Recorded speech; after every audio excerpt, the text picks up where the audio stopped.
మీ business ఏదైనా మీ ఊర్లో promotion చేయాలంటే అది సుమన్ టీవీతోనే సాధ్యం. ఇప్పుడే సంప్రదించండి. ఇప్పటికే చంద్రబాబు నాయుడు గారికి ఒక పిక్చర్ క్లియర్ అయిపోయినట్టుంది. ఏమంటే ఈ స్థానం మనం కోల్పోయాము అని.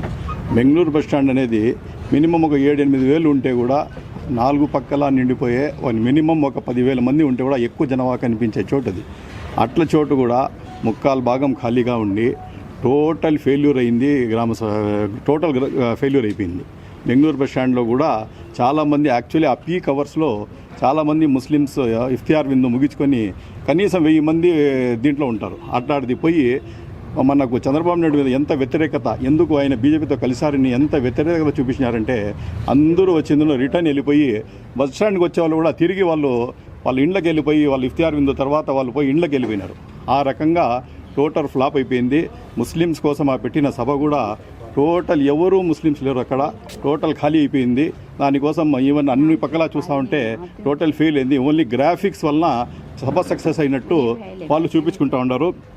తర్వాత ఒక విషయం నేను చెప్పేది ఏమంటే, చంద్రబాబు నాయుడు గారు ఒక మాట అన్నారు, ఎక్కడ చూసినా ఎన్ఆర్సీ విషయంలో ఒక మాట అన్నారు. ఏమంటే నేను మీకు తోడుగా ఉంటాను అని చెప్పారు. కానీ ముస్లిమ్స్ కోసం పెట్టారు కదా, ముస్లిమ్స్ కోసం మీకు అంత అభిమానం ఉంది కదా, ముస్లిమ్స్ కోసం మీకు అంత ఇది ఉంది కదా, ఎక్కడ కూడా మీరు ఒకే మాట అన్నారు, ఎన్ఆర్సీ విషయంలో మీరు భయపడే పని లేదు, నేను మీకు తోడు ఉంటాను అని చెప్పారు. కానీ అక్కడ పోయి బీజేపీతో నేను కొట్లాడి ఎన్ఆర్సీ విషయంలో ఎన్పిఆర్ విషయంలో నేను రాకుండా చేస్తానని ఎక్కడైనా హామీ ఇచ్చినారా? లేదు. అంటే వాళ్ళు ఇంప్లిమెంట్ చేసేసిన తర్వాత మీరు భయపడొద్దండి నేను ఉంటాను అని చెప్పి కళ్ళబొల్లి మాటలు చెప్పి ఆయనకు ఊరికే మనుషులకు మభ్యపెట్టే ప్రయత్నం చేశారు. అంతేగాని ఖచ్చితంగా అది కూడా చేయలేదు. ఇంకో ఘనత ఏముంది చంద్రబాబు నాయుడు గారిది, మేనిఫెస్టో పెడతారు. ఆయన దగ్గర 50 పేజీల మేనిఫెస్టో 2014లో పెట్టినారు.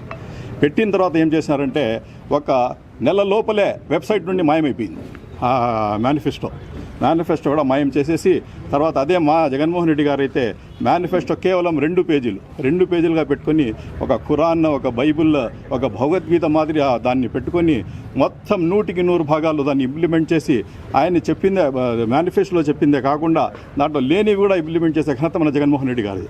ఏదైనా చెప్పిందే చేసే వ్యక్తిత్వం జగన్మోహన్ రెడ్డి గారిది. అట్లా ఆయనకు వచ్చి ఆయన విమర్శించడం నిజంగానే చాలా బాధగా ఉంది. ప్లస్ ఇంకోటి నిన్న ఒక సభలో ఆయన చెప్పారు, సూపర్ 6 అనేది ఆయన చెప్పినారు.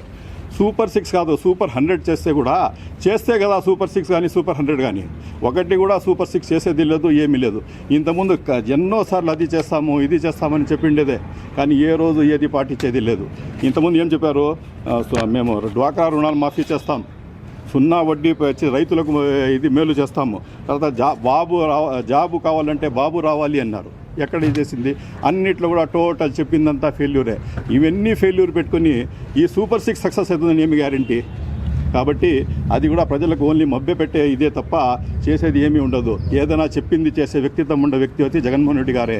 ఈయన వచ్చిందో ఏది చేసేది ఉండదు, కేవలం మేనిఫెస్టో. ఆ మేనిఫెస్టోలో పెడతారు, చెప్తారు. ఒక 3 నెలలు గెలిచి ఒకవేళ సీఎం అయినా 3 నెలలు అది కనపడదు ఏడుందో అని చెప్పి. అది కాక అధికారంలో వచ్చిన తర్వాత మేము ఇన్ని లక్షల ఉద్యోగాలు ఇస్తాము అది ఇది అని చెప్పారు. జగన్మోహన్ రెడ్డి గారి ఉద్యోగాలు ఇవ్వలేదు, మేము వస్తే అది ఇస్తామని. ఇప్పుడు సచివాలయ వ్యవస్థ పెట్టించి దగ్గర దీంట్లో సచివాలయాల్లో కానీ వాలంటీర్లు కానీ దగ్గర 4 లక్షల ఉద్యోగాలు ఇచ్చిన ఘనత జగన్మోహన్ రెడ్డి గారిది. ఈరోజు ఏ ప్రభుత్వంలో కూడా ఈ సచివాలయ వ్యవస్థ పెట్టింది ప్రజలకు ఎంత మేలు జరుగుతూ ఉందో ఈరోజు మేము విలేజెస్లో పోయి మేము పర్యటిస్తూ ఉంటే మాకే క్లియర్గా అర్థమవుతూ ఉంది. ఎక్కడ పోయినా మంగళహారతులు పూల వర్షం కురిపిస్తూ ఉన్నారు. ఏమంటే ఏది మాకు ఇబ్బంది వచ్చినా ఒక వాలంటీర్ మన దగ్గరికి వస్తున్నాడు. సచివాలయ వ్యవస్థలో కొంచెం దూరం పోతేనే మాకు సచివాలయం ఉంది, ప్రతి చోటికి ప్రతి దానికి మాకు తోడ్పాటుగా ఉన్నారు అని చెప్పి ఇంత క్లీన్గా ఎంత సంతోషంగా ప్రజలు ఉండారంటే అంత సంతోషంగా ఉన్నారు. 4 లక్షల ఉద్యోగాలు కల్పించినారు. ఇప్పుడు దానికి కూడా మీరు కక్ష కట్టి వాలంటీర్ల మీద మీ వాళ్ళంతా లేనిపోని అపోహలు చెప్పి వాళ్ళు తీసేయాలని చెప్పి వాళ్ళ మీద ఏమేమో అభాండాలు పలుకుతూ ఉన్నారు. ఇప్పుడు ఇంత మంచి చేసిన జగన్మోహన్ రెడ్డి గారిని మెచ్చుకోవాలి తప్ప మీరు ఈ రకంగా చేయడం చాలా ఆశ్చర్యంగా ఉంది. అదే కాక కరోనా టైంలో మీరు చూడండి, కరోనా టైంలో మీరు పోయి హైదరాబాద్లో ఉన్నారు, అసలు మీ వేరే బోర్డ్స్ కూడా నాట్ నోన్, ఎక్కడ ఉన్నారో కూడా తెలియదు, హైదరాబాద్లో ఉండారా ఎక్కడ ఉండారా తెలియదు. కానీ మన జగన్మోహన్ రెడ్డి గారు నడుము బిగించి కరోనా టైంలో కూడా మొత్తం వాలంటీర్లు ఇండ్ల దగ్గర పంపించి బంధువులు కానీ వీళ్ళు కానీ ఎవరు కానీ కన్న తల్లిదండ్రులు కూడా పిల్లలు కరోనా వస్తే దూరంగా ఉండే సమయంలో వాలంటీర్లను ఇండ్ల కాడికి పంపించి ఏ ఆపద ఉన్నా ఆదుకొని వాళ్ళకు ఏ రకంగా సేవ్ చేస్తారు. ఈరోజు మేము గ్రామాల్లో పర్యటిస్తూ ఉంటే అది మాకు అర్థమవుతూ ఉంది. వాళ్ళే చెప్తా ఉన్నారు, దేవుడు లాంటి వ్యక్తి మా జగన్మోహన్ రెడ్డి గారు. కరోనా టైంలో మా సొంత వల్లే మనకు ఇది చేసినప్పుడు కూడా ఆయన వచ్చింది ఏ విధంగా మనకు ఆదుకున్నాడు, ఏ రకంగా మాకు సహాయం చేసినాడని చెప్పి ఈరోజు కూడా మెచ్చుకొని వాళ్ళు ఎంత ఇది చేస్తామంటే ఆయన ఒక మాట చెప్పాడు. జగన్మోహన్ రెడ్డి గారు మీటింగ్లో పోయినప్పుడు ఒక మాట చెప్పినారు, మీకు నేను ఒక అవకాశం కల్పిస్తూ ఉన్నాను, మీరు పోయి ఓటు అడిగేటప్పుడు తల ఎత్తుకొని కల్పించేలా మీకు నేను అవకాశం ఇస్తూ ఉన్నాను. వేరే వాళ్ళు తల దించుకొని ఓటు అడగల్లా, మీరు ప్రజల దగ్గర పోయి తల ఎత్తుకొని ఓటు అడగండి అని చెప్పి ఆ ఫీలింగ్ మాకు ఈరోజు కలుగుతూ ఉంది. మేము ఆడి పోయినప్పుడు ఎంత గౌరవం మాకు లభిస్తూ ఉందంటే ఎంత నిజంగానే అది చూస్తే కానీ తెలియదు. ఊరికే ఇక్కడ కూర్చొని ప్రజలకు అది చేసేస్తాము ఇది చేసేస్తామంటే వేస్ట్. ఈ రోజు వరకు ఇన్ని సంవత్సరాలు ప్రజలు ఉండి ఏమి చేయని కేవలం 5 సంవత్సరాల్లోనే, దాంట్లో 2 సంవత్సరాల కాలం కరోనాలో వెళ్ళిపోయింటే కూడా కేవలం 3 సంవత్సరాల్లోనే ఇంత బెస్ట్గా ఇది చేసిన అంటే రియల్గా జగన్మోహన్ రెడ్డి గారిని మెచ్చుకోవడం జరిగింది. ఇంకోటి మైనారిటీ డిక్లరేషన్ అన్నారు, మైనారిటీ డిక్లరేషన్ తీస్తామని. మైనారిటీ డిక్లరేషన్ చేసినారు, సరే ఏం చేసినారు, కేవలం 4 సీట్లు ఇచ్చినారు. ఏ డిక్లరేషన్ లేకుండా కూడా మా జగన్మోహన్ రెడ్డి గారు 7 సీట్లు ఇచ్చినారు. ఏ ప్రాధాన్యత ఇచ్చినారు, మా చైర్మన్ పదవులు ఇచ్చినారు, అన్ని పదవులు మా షమీమ్ అక్క గారికి ఇచ్చినారు. ఏ విషయంలో కూడా మైనారిటీలకు పెద్దపీట వేసేది కేవలం జగన్మోహన్ రెడ్డి గారే. అట్లా మైనారిటీల మీద మీరు ఊరికే ప్రేమ చూపిస్తే అది తగదు. ఇంకోటి వచ్చిందును ఎస్సీ ఎస్టీల మధ్యలో చిచ్చు పెట్టేదానికి ఈరోజు ఏమంటే వర్గీకరణ అనే పేరు తీసుకుని వచ్చి వాళ్ళ మీద చిచ్చు పెట్టే ప్రయత్నం కూడా మీరు చేస్తున్నారు. ఇది మంచిది కాదు. వాళ్ళంతా కలిసిమెలిసి ఉండారు, యాజ్ ఇట్ ఈజ్ ఉండాలి. అన్నెసరీ దీనికి తేవడం అనేది కూడా మంచిది కాదు. అదికాక హెరిటేజ్ సంస్థ నిర్మించేదానికి మీరు డైరీలను నిర్వీర్యం చేసినారు. గవర్నమెంట్ డైరీలు నిర్వీర్యం చేసినారు. ఇది వస్తావమ్మా కాదా? గవర్నమెంట్ డైరీలు కూడా మీరు నిర్వీర్యం చేసినారు హెరిటేజ్ సంస్థ కోసం. అదే మన జగన్మోహన్ రెడ్డి గారు అయితే గవర్నమెంట్ డైరీలకు అమూల్ వాళ్ళతో టైఅప్ చేపించేసి అన్ని గవర్నమెంట్ డైరీలు కూడా పూర్వవైభవం తెచ్చినాడు.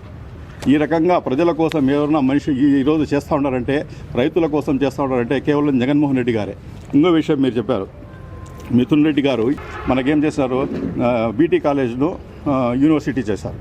తర్వాత మెడికల్ కాలేజ్ తీసుకుని వచ్చారు. తర్వాత ఇది కేంద్రీయ విశ్వవిద్యాలయం తీసుకొని వచ్చేసినారు.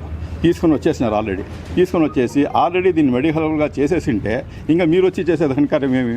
అది చేసేస్తాం చేస్తాం ఓన్లీ కళ్ళబొట్టి మాటలు తప్ప జరిగేది ఏమీ ఉండదు.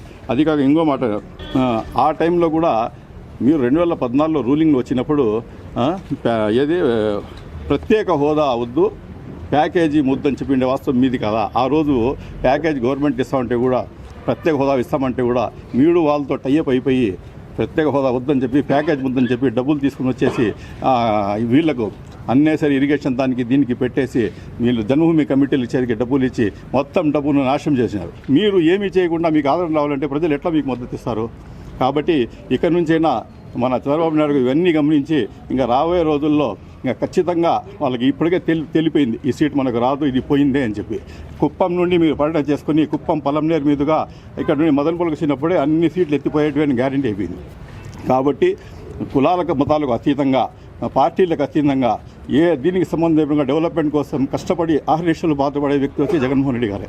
కాబట్టి ఇక్కడ నుండి గమనించి ఇంకా మీద మదనపల్లికి ఎప్పటికైనా వచ్చినప్పుడు ఎక్కడైనా పోయినప్పుడు మా పార్టీను మన జగన్మోహన్ రెడ్డికి ఇది చేరు అని చెప్పి ఆశిస్తూ ఈ అవకాశం ఇచ్చినందుకు ధన్యవాదాలు. నిన్న చంద్రబాబు నాయుడు గారు మీటింగ్లో ఆయన ఇన్ని 100 సార్లు ఇక్కడ మదనపల్లికి వచ్చినప్పుడు కూడా తన జీవితంలో ఎప్పుడు కూడా ఇంత స్పందన లేదు, ఇంతమంది జనాలు లేరని చెప్పడం జరిగింది. ఒక్కసారి మీరు ఆలోచించండి, మదనపల్లి ప్రజలందరికీ కూడా బెంగళూరు బస్ స్టాండ్లో మీటింగ్ పెట్టడం అనేది అంతా చాలా ఎంత సులువు తెలుసు అందరికీ. 4 కాన్స్టిట్యూన్సీ నేతలు వచ్చినప్పుడు అన్ని ప్రాంతాల నుంచి ఆ నేతలు వచ్చి అక్కడ పెట్రోల్ బంక్ కంటే ఎక్కువ దాట్ల వచ్చిన జనాలు, ఆ కొంత ప్రదేశంలో ఎంతమంది జనాలు ఉంటారో ఒకసారి ఆలోచించండి. ఆ జనాలు చూసినప్పుడు చంద్రబాబు గారు ఒక మాట చెప్పారు, ఇంత కన్నీవిన విధంగా నాకు ఈరోజు ఈ 3 మీటింగ్లు సక్సెస్ అయ్యాయని చెప్పడం జరిగింది. దీన్ని బట్టి ఆ 3 మీటింగ్లు ఎంత సక్సెస్ అయ్యాయో అర్థమవుతోంది. మామూలుగా యుద్ధంలో ఏమంటే, యుద్ధం ఎలాగో మొదలైంది, యుద్ధంలో ఒక నానుడు ఉంది, ఒక స్ట్రాటజీ ఉంది. ఈయన మంచి స్ట్రాటజిస్ట్ కాబట్టి ఆయన ఈ విధంగా చెప్పారు. ఎందుకంటే నీకు చాలా ఎక్కువగా బలం ఉందనుకో, బలాన్ని చూపించకుండా సర్ప్రైజ్ అటాక్ ఇవ్వడం అనేది ఒకటి. నీకు చాలా తక్కువ బలం ఉందనుకో, చాలా ఎక్కువని చెప్పుకోవడం ఒకటి. చంద్రబాబు గారు 2వ స్ట్రాటజీ ఉపయోగిస్తున్నారు. చాలా తక్కువ మంది జనాలు వచ్చినప్పుడు ఇంతకంటే ఇప్పుడు కనివెనగలేదు చెప్పుకోవడం జరిగింది. అంటే అది చాలా క్లియర్ ఇండికేషన్ అతని వీక్నెస్ని ఎక్స్పోజ్ చేసేదానికి. అతను ల్యాండ్ అయ్యి ఐదు గంటల కదా ల్యాండ్ అయినారు. మీటింగ్లో జనాలు లేరు కాబట్టి బస్సులోనే అది 1.5 గంట వెయిట్ చేసి ఆ తర్వాత ఇక్కడ రావడం జరిగింది. ఆయనకు బాగా తెలుసు ఆ విషయం. తెలుసు కాబట్టే దీన్ని ఏ విధంగా ప్రజెంట్ చేస్తే మనం బాగుంటుంది పబ్లిక్లో తీసుకోవాలని చెప్పి ఆ యుద్ధంలో మంచి తెలివినాడు కాబట్టి ఆ స్ట్రాటజీ ఉపయోగించారు. అయితే ప్రజలందరూ ఎవరు అమాయకులు కాదు. ఆ పెట్రోల్ బంక్ వరకు ఎంతమంది జనాలు పడతారు అంచనా లేని వాళ్ళు కూడా కాదు. అదొక మరొక విషయం ఏమంటే, ముఖ్యంగా తెలుగుదేశం పార్టీ సుమారు 22 సంవత్సరాల పైనే 20 సంవత్సరాల పైన పరిపాలించిన తర్వాత మదనపల్లికి మేము ఒక్కటన్నా చేసుకున్నామా చెప్పగలిగే పరిస్థితి ఒకటన్నా ఉంది చెప్పండి. ఇప్పుడు జిల్లా చేస్తామంటున్నారు సరే, ఒక్కటేమైనా కానీ మదనపల్లిలో మేము చెప్పగలము అని చెప్పగలిగే ప్రాజెక్ట్ ఒకటి చెప్పండి. సమ్మర్ స్టోరేజ్ ట్యాంక్ విషయం చెప్తుంటే, సమ్మర్ స్టోరేజ్ ట్యాంక్ విషయం శ్రీనివాసరావు కూడా నాకు తోడున్నారు. ఆ రోజు పెద్ద ఎత్తున 10,000 మందితో మేము మహిళలతో ఉద్యమం చేపట్టినప్పుడు 1,00,000 సంతకాలు చేపట్టి సమ్మర్ స్టోరేజ్ ట్యాంక్ కావాలి ఇక్కడ అని చెప్పి మేము చేసుకొచ్చినప్పుడు ఆ రోజు రాజశేఖర్ గారి ప్రభుత్వం చంద్రబాబు గారు ఏం చేయలే. గుట్ట కిందపల్లి అదేవిధంగా చిప్పిలి వద్ద ఆ రోజు ఐడెంటిఫై చేసి మేమున్నప్పుడు నేను మున్సిపల్ చైర్మన్గా ఉన్నప్పుడు దాన్ని తీసుకుపోయి రాజశేఖర్ గారు ఒకటే చెప్పడం జరిగింది. అన్న, నా లైఫ్ టైం అంబిషన్ ఇది. తాగునీటి సమస్య ఎంత తీవ్రంగా మదనపల్లిలో ఉందో మీకు అంత బాగా తెలుసు. ఇది ఒక్కటి సాధిస్తే నాకు పదవులు ఏమీ అవసరం లేదు, చాలా ఇంపార్టెంట్ అని చెప్పి ఆ రోజు చెప్పినప్పుడు ఆ రోజు సమ్మర్ స్టోరేజ్ ట్యాంకు రావాలంటే హెచ్ఎన్ఎస్ఎస్ నుంచి వచ్చే ఒక స్టోరేజ్ ట్యాంకు వాటర్ సోర్స్ చూపించాల్సిన పరిస్థితి. సోర్స్ చూపించే హెచ్ఎన్ఎస్ఎస్ తీసుకొచ్చినప్పుడు కిరణ్ కుమార్ రెడ్డి గారు చీఫ్ విప్గా ఉన్నారు. దాని ఇప్పుడు ఏ పార్టీ అయినా కానీ ఉండే వాస్తవాలు మాట్లాడుతున్నాం.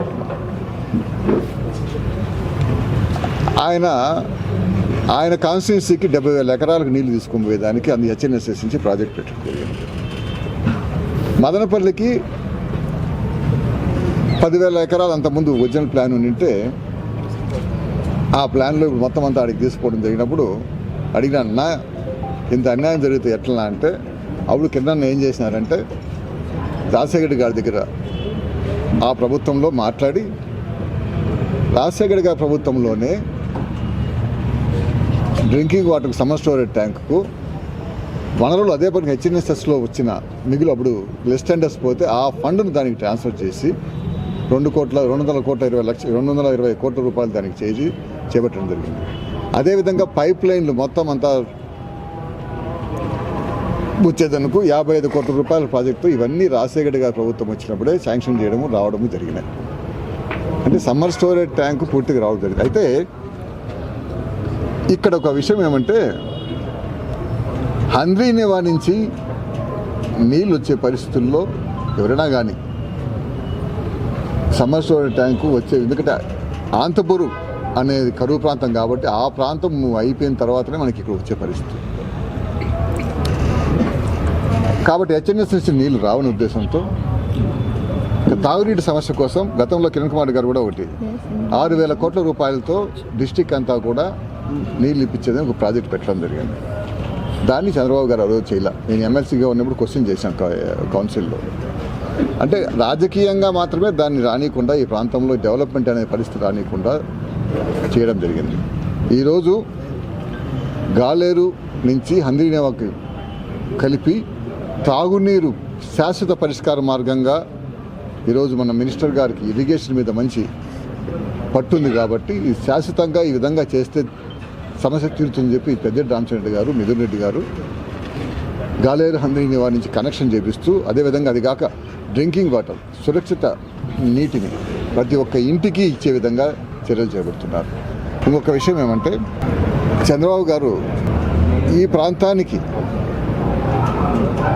చేసిన డెవలప్మెంట్ పక్కన మాట్లాడకుండా ల్యాండు, శాండు, వైను అని చెప్పి పెద్దిరెడ్డి రామచంద్ర గారి పైన వీళ్ళు చెప్తా వచ్చినాం. ఒక విషయం మనం చేసుకుంటున్నాం. గతంలో టీడీపీ ప్రభుత్వం ఉన్నప్పుడు మీరు ఉచితంగా పెట్టినప్పుడు ఇసుక అనే విషయంలో మీ సామాజిక వర్గం సంబంధించిన నాయకులు, ఎమ్మెల్యేలు ఇష్టం వచ్చినట్లు ఇసుక ఆ రోజు అమ్ముకుంటూ పోతూ వస్తే దాన్ని పూర్తిగా పక్క రాష్ట్రాలకు చేసింది వాస్తవమా కాదా, మీ ఎంక్వైరీలు మీకు తేలిందా లేదా, మీరేం చర్యలు చేపట్టారు ఆ రోజు? మందుబాబుల విషయం తీసుకుంటూ వచ్చినప్పటికీ దశల వారీగా మందు ఎత్తేస్తానని చెప్పడం జరిగింది. అయితే అందులో ఒక ఉద్దేశం క్లియర్గా ఏమంటే, కర్ణాటకలో మందు రేట్ల కంటే ఇక్కడ రేటు తక్కువ ఉంది. గతంలో కర్ణాటక రేట్లు ఇక్కడ ఎవరికన్నా కర్ణాటక మందు ఏమైనా వస్తుందని చూడండి, ఎక్కడ మంది ఇక్కడికి రావడం లేదు కర్ణాటక మందు. ఎందుకంటే రేట్లు అక్కడికంటే ఇక్కడ రేట్లు తగ్గించడం జరిగింది. అది కాకుండా ఈ ట్యాక్స్ బెనిఫిట్స్ అన్నీ కూడా వెల్ఫేర్ పథకాలకే పోతున్నాయి. ఇవన్నీ కూడా పేద వర్గాలు బతుకునేందుకు చేసిన పథకాలు వాటికే పోతున్నాయి. ఈరోజు నిన్న అన్న మాటల్లో నాకు ఒకటి అనిపించింది, డైరెక్ట్ బటన్ మీకు ఇస్తున్నారని చెప్పి అన్నారు, దాంట్లో మీ కమిషన్ ఎంత అని. ఏమన్నా చెప్పేటప్పుడు అంత పెద్ద స్థాయి నాయకుడు డైరెక్ట్గా వాళ్ళ అకౌంట్లో పడతామంటే దీంట్లో మీ కమిషన్ ఎంత అని ఎట్లా అడుగుతున్నాడో నాకు అర్థం కావడం లేదు. నేను నా వీడియోలో నేను విన్నాను. అది చాలా అంటే ఈ విధంగా మాట్లాడడంలో అసత్యాలు ఏ విధంగా నువ్వు ముందుకు తీసుకుపోయే ప్రయత్నం, మంచి పనిని కూడా ఏ విధంగా అసత్యాలు చేసుకుంటున్నావు అనే విషయం ఎక్స్పోజ్ అవుతా ఉంది. ఇంకా పెట్రోల్ డీజిల్ విషయం తీసుకుంటూ వస్తే, పెట్రోల్ డీజిల్ విషయంలో నువ్వు చేసినప్పుడైనా కూడా పెట్రోల్ డీజిల్ ఏం తగ్గించినావు? మీ ప్రభుత్వం ఉన్నప్పుడు పెట్రోల్ డీజిల్ ఏమైనా తగ్గింది ఎక్కడన్నా కానీ? అప్పుడు ట్యాక్స్ నువ్వు తీసుకున్నప్పుడు ట్యాక్స్ నువ్వు కలెక్షన్ చేసినప్పుడు ట్యాక్స్ నువ్వు కూడా ఆ విధంగా పెట్రోల్ డీజిల్లో కూడా చేసుకోవడం జరిగింది. కాబట్టి చంద్రబాబు నాయుడు గారికి చెప్పడం ఏమంటే, ఆయనకు అర్థమైపోయింది ఈ ఎలక్షన్లో ఆయన విన్నింగ్ సిచ్యువేషన్లో లేడు. కాబట్టి అవాస్తవాలతో ప్రజలను మభ్యపెట్టి ప్రజలకు మాటలు ఎక్కువగా అబద్ధాలు చెప్తా పోతే ఆయనే చెప్తారు కథ ఒకటి.